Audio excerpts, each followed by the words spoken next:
no cause for lamentation. Apart from the separate existence of the soul, the material elements remain unmanifested before creation. From this subtle state of unmanifestation comes manifestation, just as from ether air is generated, from air fire is generated, from fire water is generated, and from water earth becomes manifested.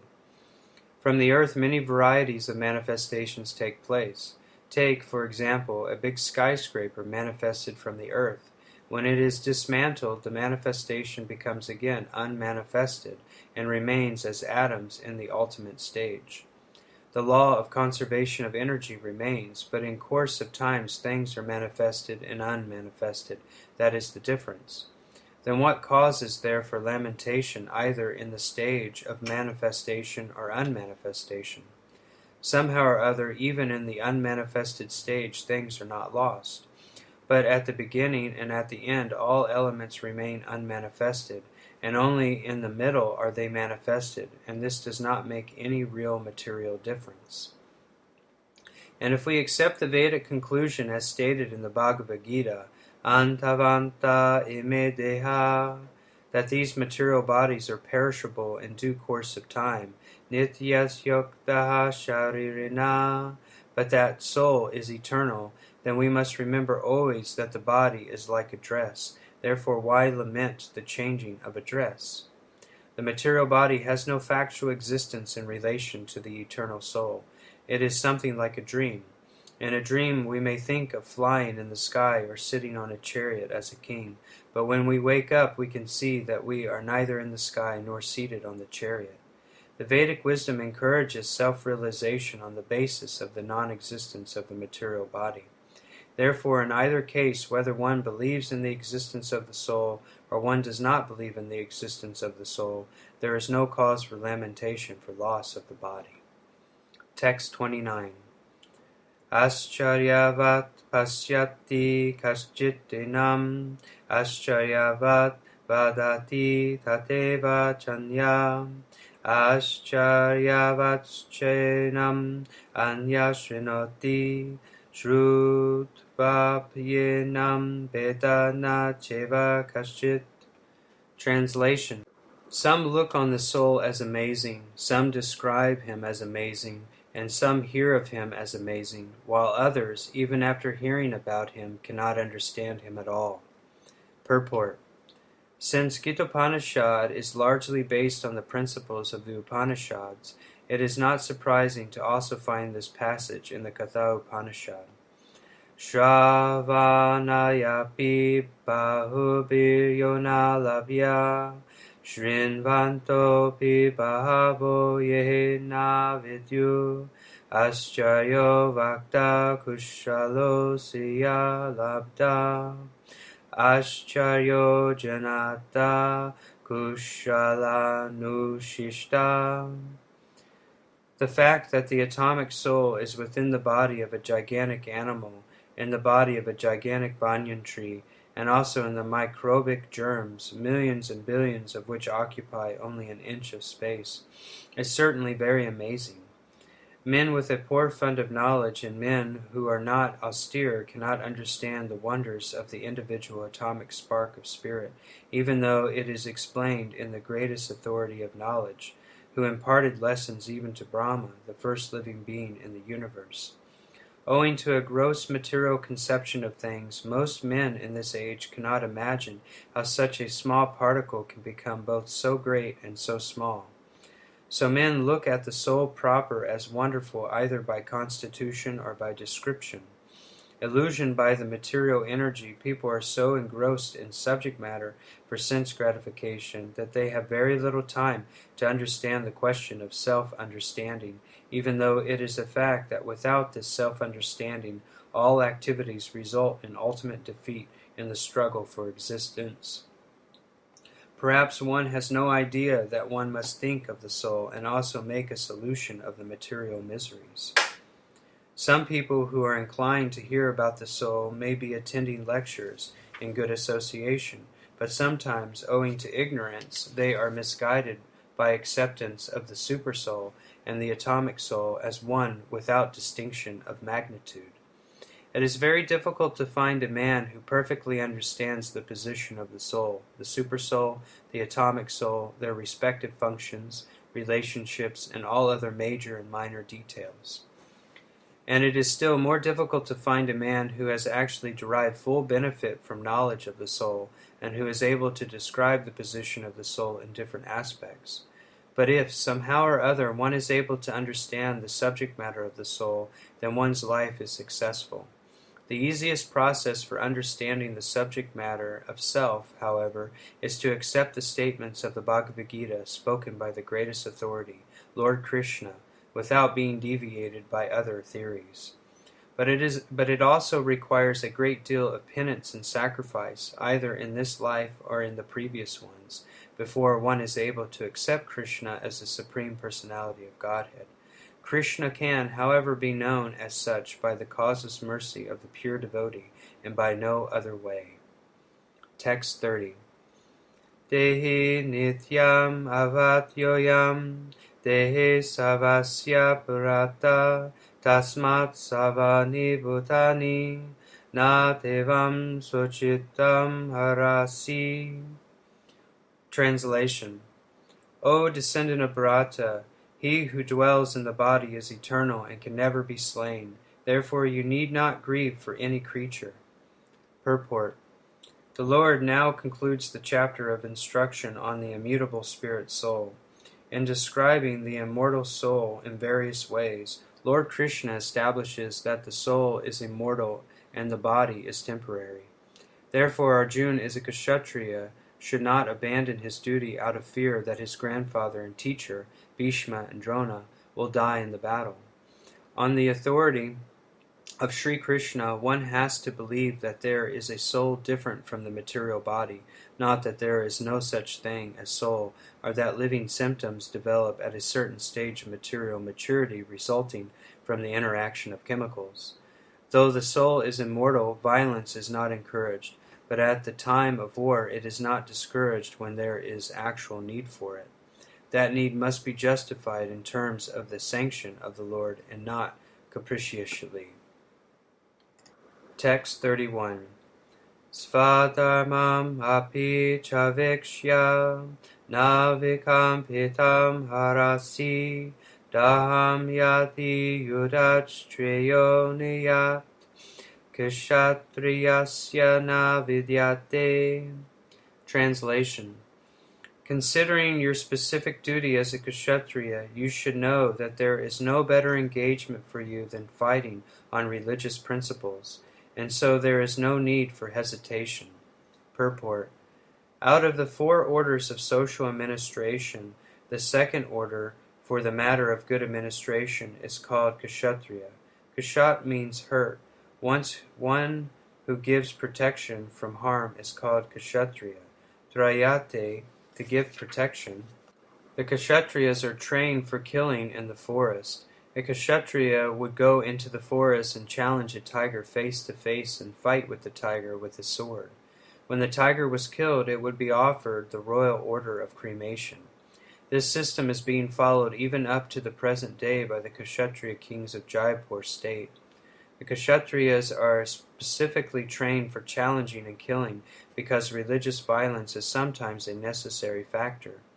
Therefore, Kshatriyas are never meant for accepting directly the order of sannyas or renunciation.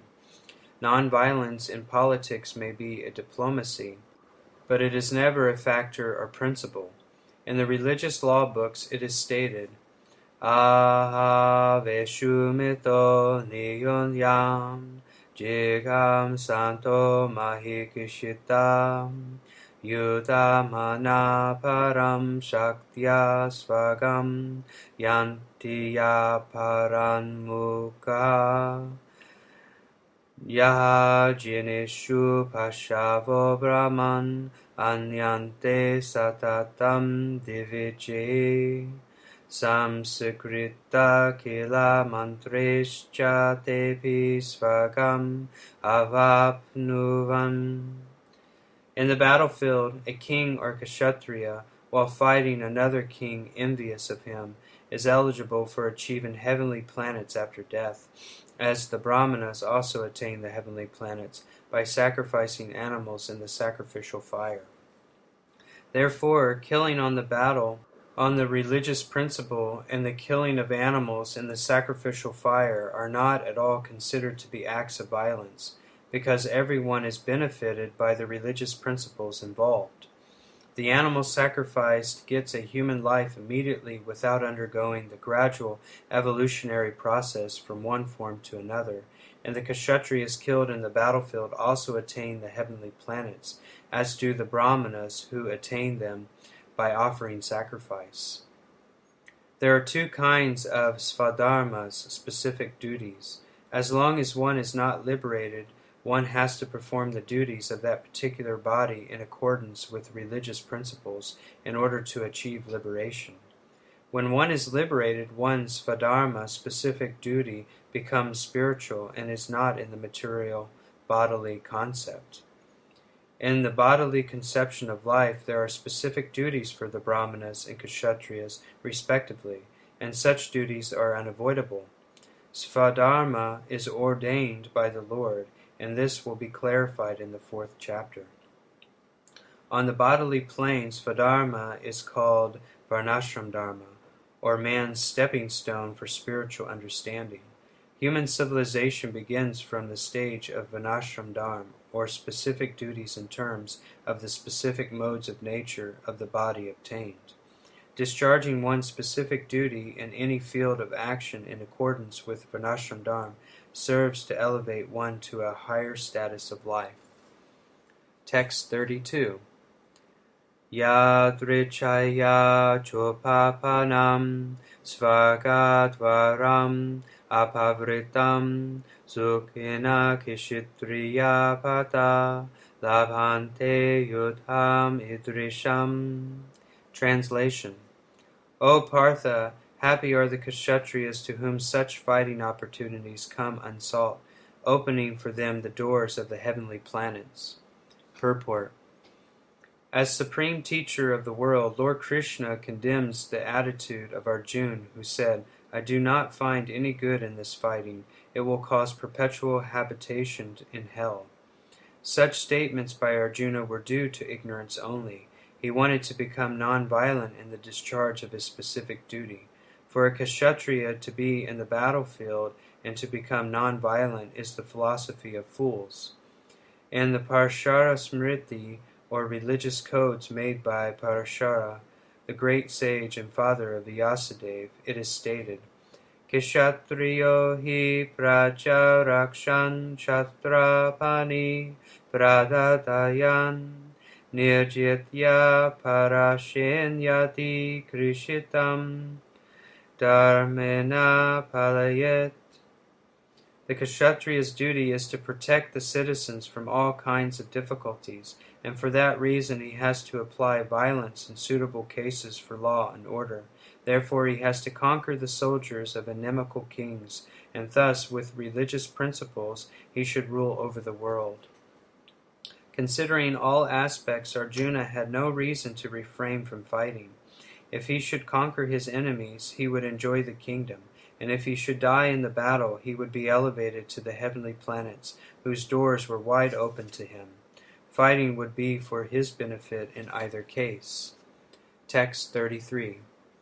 Atha chit evam himam dharminyam sangramam na karishyasi tata svadharmam kirtim cha hitva papam avapishyasi. Translation. If, however, you do not fight this religious war, then you will certainly incur sins for neglecting your duties and thus lose your reputation as a fighter. Purport. Arjuna was a famous fighter, and he attained fame by fighting many great demigods, including even Lord Shiva. After fighting and defeating Lord Shiva in the dress of a hunter, Arjuna pleased the Lord and received as a reward a weapon called Pashupata Sastra. Everyone knew that he was a great warrior. Even Dronacharya gave him benediction and awarded him the special weapon by which he could kill even his teacher. So he was accredited with so many military certificates from many authorities, including his adopted father Indra, the heavenly king. But if he abandoned the battle, he would not only neglect his specific duty as a kshatriya, but he would lose all his fame and good name, and thus prepare his royal road to hell. In other words, he would go to hell not by fighting, but by withdrawing from battle. Text 34. Akrutim chapi bhutani kata yishanti te viyayam sambhavitasya chakyatir maranad atirichyate. Translation. People will always speak of your infamy, and for one who has been honored, dishonor is worse than death. Purport. Both as friend and philosopher to Arjuna, Lord Krishna now gives his final judgment regarding Arjuna's refusal to fight. The Lord says, Arjuna, if you leave the battlefield, people will call you a coward, even before your actual fight. And if you think that people may call you bad names, but that you will save your life by fleeing the battlefield, then my advice is that you do better to die in the battle. For a respectable man like you, ill fame is worse than death, so you should not flee for fear of your life. Better to die in the battle. That will save you from the ill fame of misusing my friendship and from losing your prestige in society. So the final judgment of the Lord was for Arjuna to die in the battle and not withdraw. Text 35. Vaya ranaruparatam mam siyante devam maharata yesham cha devam bahumato utvayashyasi lagavam. Translation. The great generals who have highly esteemed your name and fame will think that you have left the battlefield out of fear only, and thus they will consider you a coward. Purport. Lord Krishna continued to give his verdict to Arjuna. Do not think that the great generals like Duryodhana, Karna, and other contemporaries will think that you have left the battlefield out of compassion for your brothers and grandfather. They will think that you have left out of fear for your life, and thus their high estimation of your personality will go to hell. Text 36. Avachya vadamscha bahun vadishanti tavahita nindatas tava samatiyam tato dukataram nukim. Translation. Your enemies will describe you in many unkind words and scorn your ability. What could be more painful for you? Purport. Lord Krishna was astonished in the beginning at Arjuna's uncalled-for plea for compassion, and he described his compassion as befitting the non-Aryans. Now, in so many words, he has proved his statements against Arjuna's so-called compassion. Text 37. Atova papsyasi swagam jitva na bhukshyase mahim tasma rutishta konteya yudhaya krita nishchaya. Translation.